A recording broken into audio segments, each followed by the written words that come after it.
fitani asese ne din and your friend say mechanic na prophet kumichacha ma sesa me YouTube no ba bia me hwe bia ma change afro and maba too much GH hwe na prophet kumichacha me so me hwe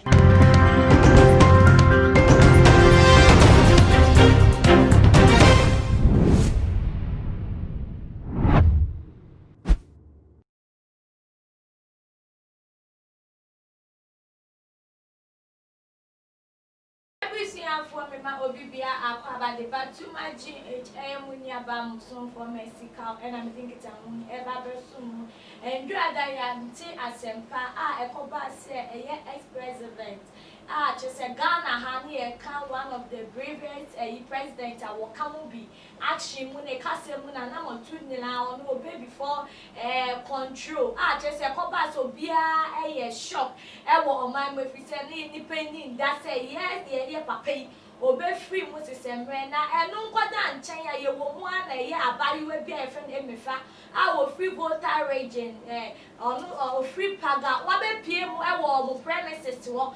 Na aye need someone what can in say or no yasuman a year late John Evans at a mills asuman Oceana no what a black camo. Was so man say one brand I won't be a year former Jerry John Rollins, yeah, papa when you baby echo. Nani say when you wanna walk and say, yeah, papa, Nena Bako, a sea as a bako, so a scene, so my note say, won't we, Tom Jan, no bora, fear one uncle ritual, send a very papa no, a resort to be a native for me, Asher for, I say we in some way, me charming one, but I'm the other soon. Mema Obibia akwa abasronko biem ena mensem ya ekoso mato mensa afre ya papa Apostle Ajiman Prempe a oda asafo the Bible Church of God 7 day a wo hwehwe na obemu no Tuba Junction etiefo ne ahwefo mo famoni endi echire Apostle mema wakaba yeah me am there na Apostle ebusiano what to say wakasa so what to say to me ho e pa Yankopon dum no mo pa go to see me ho e pa Yankopon pa adum me na wo so e Yami adum nso ni bebusiafo nyina wo bia wo ye de urade ase na Pastor we share a year ex-president former president Jerry John Rollins wo ya obepie mu a kire se ye nyina ye arewo se mo so bie bu anasa obi ewu ana chese bobo ni na etu etwa na so ya pa idie since ofri mu obi apart from say Ghana for ye bobo obi aba na Canada obi aba na Canada sia ye be pm we aba you so this answer we aba to do wa pinche mo anything yo Mercy medical no na mi shira wa mi shira adwumayfo cameraman Yamson no ne abi ni director ni penny na ma awurade mpejamo amen fidie kesi eso arefo nyina nso na me hira obi bia fiefo no maso bes na ai asemo obusa mi abaya no are o yare ana mo ko hwena adwene mo se bia no yare because enipa na wu doctor confirm who they will see Atameres. Anna, or what can you say? Late former president. The number could see, you see, JJ, the number could see you, the number could see us. I know what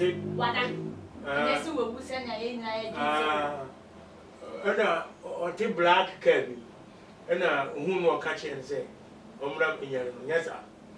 rituals. Oh, my ritual, just open young. No, there was some of the man. Only so right. Now, could I say some and some names in whom the should be our young? Only be young. Ah, only Pano, well, oh, and now, you did not go to freak. Yama, Quima, Uncoyan. No, dear to me now. Mercy. Ecclesiastes chapter 12 verse 7 Bible say onipa wi a honhom de tie edo sa ko do tie se de tie kan no na honhom a woni pani man ye kratias wo asa ko Nyankopɔn nkyɛn ne Nyankopɔn fana de edidi da ho no ye fɛ no body eye enetie eye ye fɛ no efunu na hu ni fa so bi na sa efunu no efunu atisa no onipa obetue nyane no Yesu Kristo pe ras wono kwa na obi wu a edi ni hye fridge mo ya fura hye fridge mo obetumi akase sore bra zera ba bra kire is true so now dia wo onya sofo wo nya Kristo ni wo so wo yese yaso na bra be rituals na nyane no ma trasa asiso edi awu se obu ohoruma se film ne ya wo mpew se die ni o oi asomo ya woke ebede na apolice bo ne soja fo ama kwan akọ amana yi na wo go o awa professor atabe so nya be dikro e na suma wo ah me say omo hwe na diri mo mfa no ko o de mental hospital na be o apostle one say bibi wo wi ase o apart from nyame tumi a eye adwuma ye nyina gidi say nyame bo body and body bi a wo mo so ekura tumi je da nyame tumi so sin tumi ni na won ndi say e bia nyame na nam ne so like what so ne da ya na we bibi a kire no na akwaye say odi afa late events atamals so na ama abayo like bibi and like suma bia ya suma channel like ye dey na mo no so say of akonya ne ye president ya wonya ne baby koyi merci mi da so pa mi shira won say efunu so bi say obi e wona no asori bi odifo bi o Ghana wa modifo ya mabaso ya o mabaso na mi ese ayi ye do obi ato stretcher so yesu wo ni ya twene saa de ne kwa asori dem o na so funa be jira ebo mpaye bi ni won ni sane nam no ni ade saa na nipa na asori ya azan 419 enya no kore se nipa no owu ontimi nyane so fu bi entimi nyane funu de memory o da bi efunu asofo bi antimi nyane funu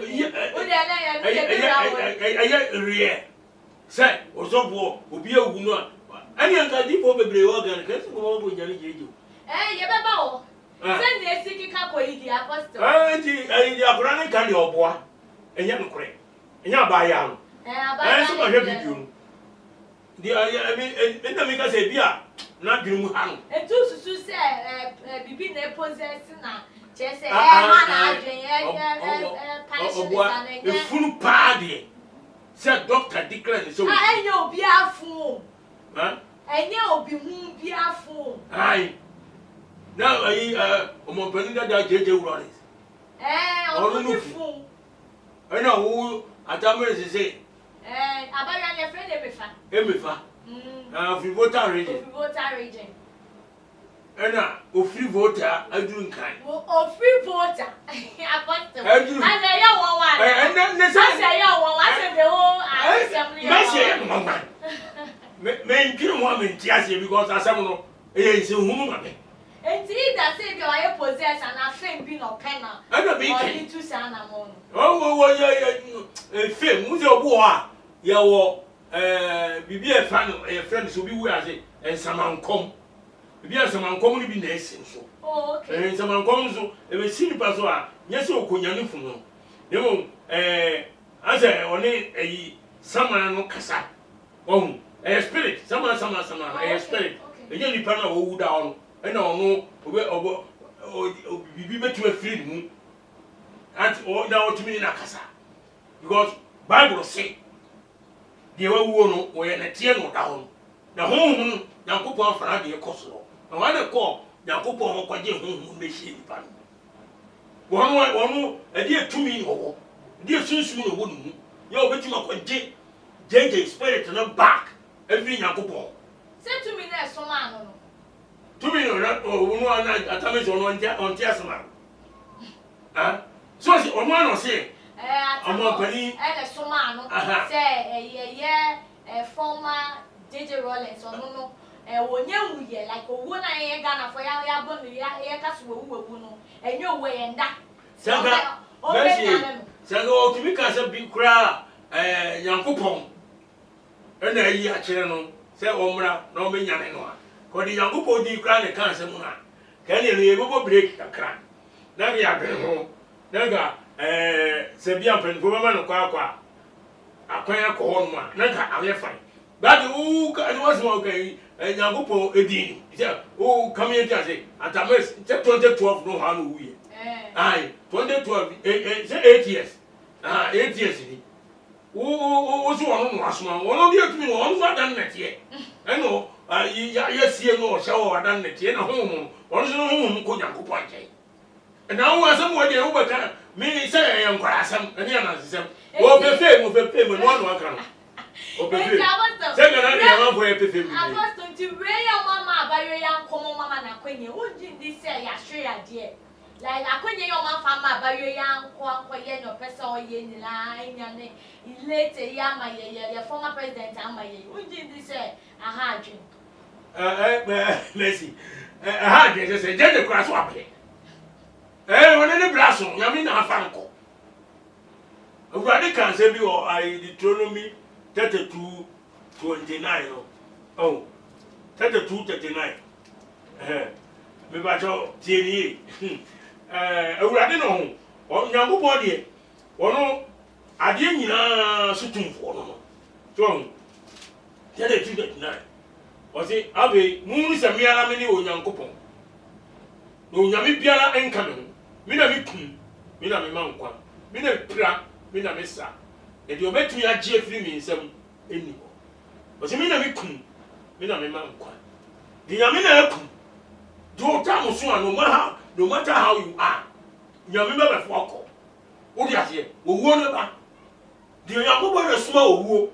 wo be fe ni pa owuo no ye bofo we angel so unti wo so omra me fo a obeyi wo kra no de komo Nyankopɔn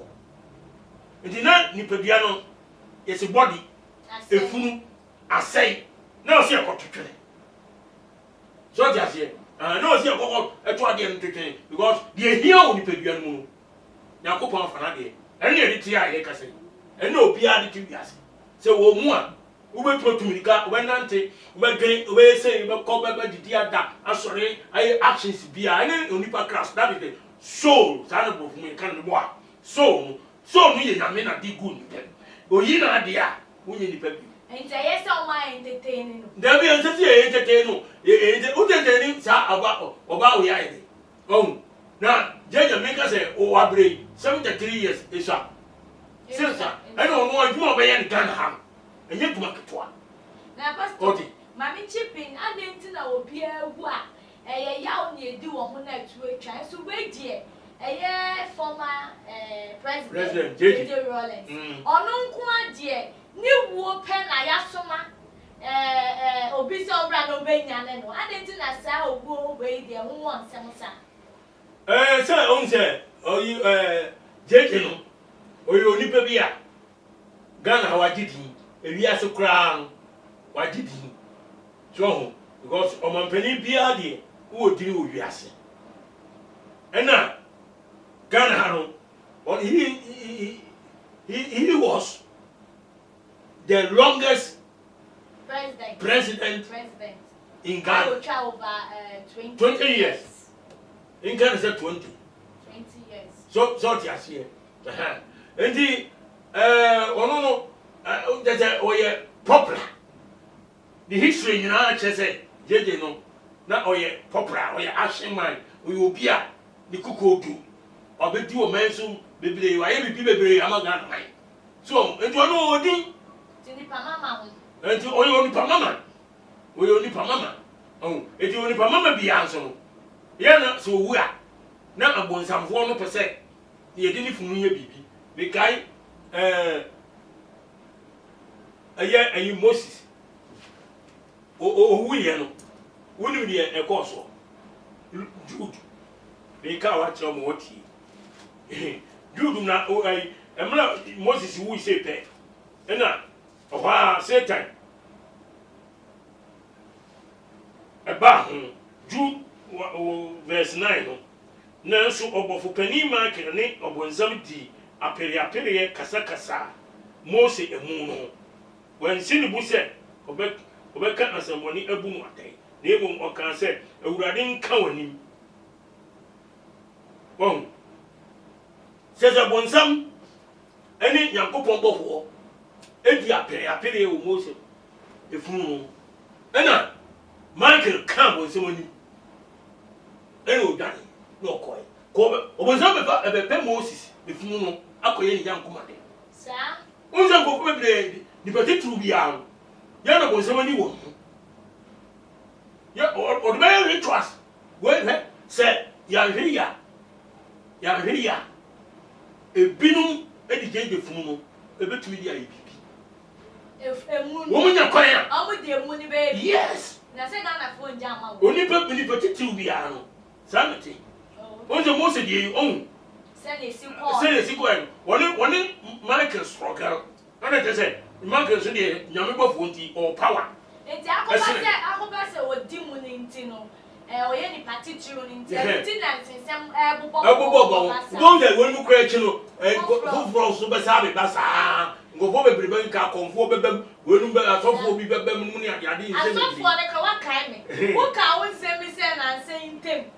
wo sofo a wonya ne prophet onya ne fu ebi ni wo dabi na apostle se nyame wo ansesa oye ndre nyame ne nyame na o chira su nyame enti na ogusu ya ne miracle enti adenti na wo ka se asofo mu nya ne fu se se me ebi ni wo eh na tumi be na wa de go nya ne fu na ata ayi se ya ka se asofo na wo di fu na e nyame ne musini yo ayi o musa na o ti se papa Yesu ka che se di fu atumfo bibi abewiase ani obi ko nyame no hwe ye ka se odi fu a sa na Ghana bebe ena Ghana di fu no mo she akoma kese na fake for dos Ghana for ni bi comment on mo di ba se di fu na wo mo she akoma kese ne ade no omo fa former president ya we free mo fa ni example ni o se nyame wo ho na twa se ye nko kasa na o munya no maye Eboa, eza na opachire. No mati. Eza na opachire. Mama adifo adifo ya, o mo doso ma so brebe. Ya poni ayi eton oye 500 Ghana. Boto kitwa bi. America ye de ye rituals. Ni pamo janu ni ade, ebi kura anu moja. Ebi ensuo ye ton. Ene se o munye edi. Ene abose ne o nka se edi for Bonzo asofo oni Yakobon di o de nemre pa de ba Yakobon de ni de se ni pa ho ya do Yakobon ade musifo won de oye correct pa ya nyame yes ya wo won wo ho ahun na Ghana ha de minyi ni se bi wa enta akura no be se me ban se be ibenya bia be 15% bi ene se bi wa ha yen ke tuwa bi na won timi nyane fun edifo de bi wa but efun wo di azan de ene o betimi nyane na se bi wa ha pa dia se ni pa no ngo nyane ne amunya ne ma ye apostle ene mi no wo ke ene mi speak ya na be ne no mo timi nyane no ye nyina ye hwe se ye fun ndawo Odibo bi Yakobon ba no Yakobon afade no ade nyame agye no wafa na ade no won san na chi gwa mre obi se koko nyame no because dede na ngada Yakobon dwuma odra ya Ghana no wawie no wafa na ade e no de ne ko edi de ngogo be di kan che be bobo ho aye se ni ade nyina engosi aka eti ni awo dia wo kan se ni mremu ana ni e ene mkotu ye nyame o na ekum ya ba ba ni be kan ni obi ba be kan we kire nyina ye mbom mercy obi entie wo ayi ya ba ya na keka no na enya dwuma na some no wo kan kura enka wo fa so fu kura dirim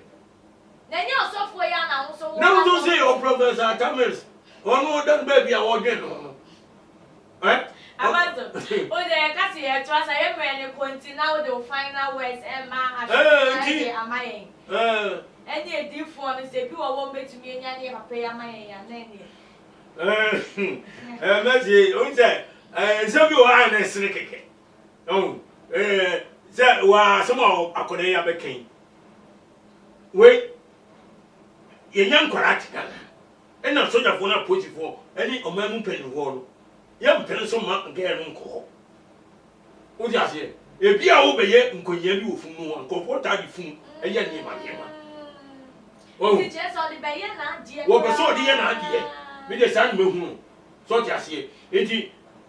o mo pen da wo di wo man so 20 years wo wu a wo bru kro ma ba se Sukoma. Asukonu sa ne ka no. Wo sukonu ma we. Wa ba se former president o mo so wu mfie nwotwe wa soma. Sa be ye rituals bi. No be nyae. Kokwana sister. No aya na sesem. Sa. O me se ya na sesem. Ntimpelifo ma no kwai. So se obi wu a fun se no. E wo de obi a be kan ni obi a be so wo ye. Enso ni nyina no enkosi aka nipa no he is dead. Doctor confirm say why dey wo you the final words ba you are na otu ana enti abaya no me dey make attention ebusuafo so mu di na chi ba so mu ye no God the man case ka ne e fan ye no na afi the foot obi a ho waka wono na the case ka na o di ba ye kura ko de to do kunu bi di tena no ba bia say ke be boa ti wa didi se si o na me fa se si o na bia se enti no sadia ya me make che Ghana for no say se wi ase ko yeye enti bibia ni a mo me ni na ho pa da bon sam na ni ate enti yeso fa Kristo adwene eni Kristo ni tie no entena ho na omompani jeji amanfo nya no ho ensem keka bi a ho ni paso wo wu enti obiara ni ho a obetumi anya na ba nkomu bio awurade afa na de awurade na di mai ono aso no afa e da awurade ase pepeso ye biru na mi nhyiram Ghana fo enti mi number so ni 0544 262614 0544 262614 and then 02070 211 02070200011 asumdwen kan Ghana man nyina o Yesu Kristo din amen. Every for ye ne papa apostle Ajiman Prempe and a twetwe enkomo na before me de ma no besi no ye won kofuko bi a wo so ya say Mama Juliet Ventures and the whoop kitchen equipment whoop so raw kitchen within 15 minutes now we will be and say nyoma bibia da baby and now will be and e say wa bo modi afa Mama Juliet number no e wo ase ona fe loan master so omoma government workers loan ye ya ne say wo affordability for loan master number e wo ase ona anytime be a we here o urgent money no loan master ebebo ama won sa aka etiefo ne ahwefo aha ena mebema ye kwan ne ye dimu asie ye munya ba musomfo mesika ena mdi dwumedie ebesom na ni na echi no wadwenkyere ehu behia adwenkyere bi a wo ewo conversation we ya e course na we ja to ye comment section wo e dey amaye na we obi so awon subscribe ya no abon mo dia no subscribe senya dane da Tuma GH if you dey kasie nyoma bi adwumedie bi ebedi no mo so wonsa ebetumi akabi na wachira wadwen aha ena mde mo besi that's ene ye besan ehia makwan